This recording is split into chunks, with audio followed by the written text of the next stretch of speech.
Hi, thanks for logging on. 5th of November, it is 3:30 in the afternoon. And first of all, let's just talk about weather in general. During the 90s was kind of like a eureka moment in the world of meteorology. We started to understand that there was a far greater correlation in between ocean sea surface temperatures and the atmosphere than originally first thought. And what we're going to see unfold over the next week is just a classic example of that connection between the ocean and what's happening all around us. We've got our first big rain event of the spring, really. It's been months of below average rain, but now there's going to be a significant drink for inland Australia. So first of all, let's look at the sea surface temperatures and look at that hot pool sitting up there in the Timor Sea, stretching out little bits into the Arafura and throughout that northeastern corner of the Indian Ocean. So that's our moisture feed, that hot pool, and we can already see the connection. We'll go to the satellite, and now we've got a northwest conveyor. So what's happening here, we've got the jet stream. It's kind of wrapping up and around,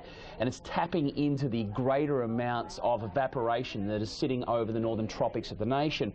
Now this whole trough line is turning into a river feed of moisture from the tropics down to the south, and it's going to stall, and all of that equates to some very good news. We'll take a look at the next 5 days, and this is it. Watch how it stalls there, running into that wall of high pressure, and it's just going to sit there, slow moving, creeping across the southeast. There's Wednesday, western New South Wales, the centre, getting a very good drink. Then into Thursday, now it's our turn. Thursday, Friday, that is our D-Day there. Finally some beautiful rain right across the northwest, the Hunter, stretching in across northeastern New South Wales and southeast Queensland as we move into the early part of next week. So at this point, most of the models have come together, and it looks like it should be fairly moderate falls, maybe even some heavy falls in there, but it's a rain event. We haven't seen one for a very long time.